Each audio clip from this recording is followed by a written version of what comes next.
Have you ever wondered how your favorite chocolate is made? Allow us to embark on a journey that's as luscious and intriguing as the sweet treat itself. The process of chocolate making is a fascinating adventure that begins with the humble cacao bean.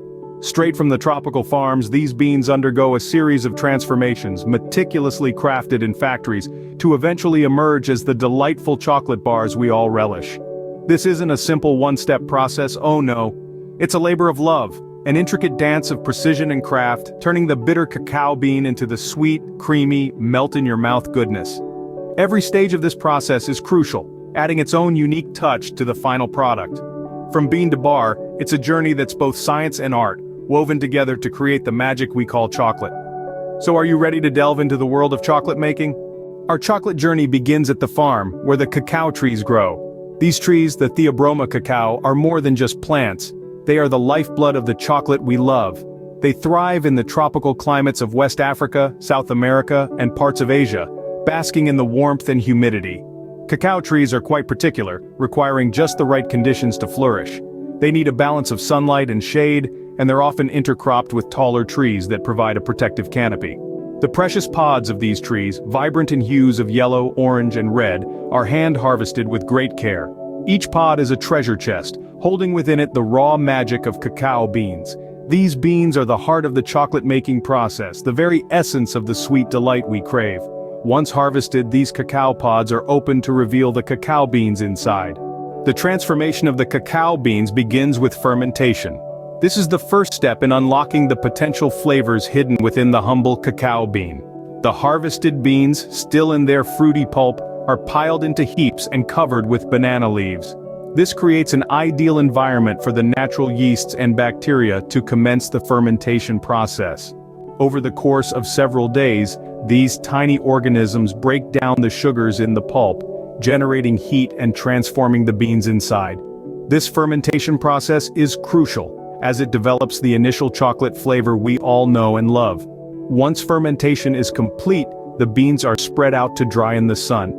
This can take up to a week, depending on the weather. During this time, the beans lose most of their moisture and the chocolate flavor continues to develop. It's a slow, patient process, but an essential one. Without it, the beans would be too moist to roast, and the flavors would not be fully developed. The next step is roasting. The dried beans are heated to high temperatures, typically between 290 and 370 degrees Fahrenheit. This process can last anywhere from 20 minutes to an hour, depending on the desired flavor profile. The heat brings out the rich, complex flavors within the beans, transforming them into the taste we associate with chocolate. It's a bit like coffee in that respect. Different roasting times and temperatures can yield vastly different flavors. The roasting also makes the beans easier to crack open, revealing the cacao nibs inside.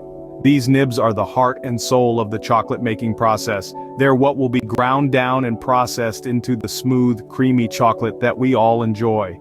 Now, we have our roasted cacao beans ready to become chocolate. This is the point where the magic really happens, where these simple beans take the leap from being a raw agricultural product to becoming one of the world's favorite treats. But that, my friends, is a story for the next scene. From the roasted cacao beans, we move towards creating the chocolate bar. The journey is just as fascinating as the destination, and it all starts with grinding. The roasted cacao beans are ground into a paste, releasing the cocoa butter and transforming the beans into a thick and luscious liquid called chocolate liquor. This isn't the kind of liquor you'd find in a cocktail though. It's the base from which all chocolate products are made. Next comes a process called conching. As delightful as it sounds, conching is where the magic really happens. The chocolate liquor is heated and ground even further, sometimes for several days. This intense process helps to smooth out the texture and develop the complex flavors we associate with fine chocolate.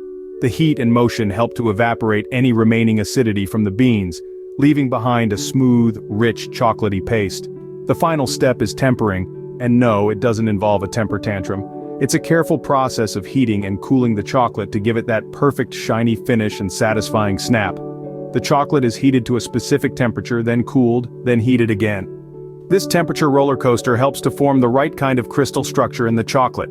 It's a bit like training the chocolate to behave exactly as we want it to. The result is a chocolate bar with a smooth, glossy finish that melts in your mouth, not in your hand. And so, What began as a humble cacao bean has now been transformed into a bar of chocolate, ready to be wrapped and enjoyed. It's a lengthy process, but one that's worth every moment. From grinding to conching to tempering, each step is vital in creating a chocolate bar that's as delicious as it is beautiful. And there you have it, a journey from a cacao bean to a chocolate bar. So, that's the journey your favorite chocolate takes before it reaches your taste buds. It all begins with the cultivation of cacao trees in exotic locations around the globe. These trees are nurtured until they bear fruit, the precious cacao pods. Once ripe, these pods are harvested and cracked open to reveal the cacao beans inside. But that's just the start. These beans then undergo a meticulous process of fermentation and drying, transforming them from their raw state into something that starts to resemble the chocolate we know and love.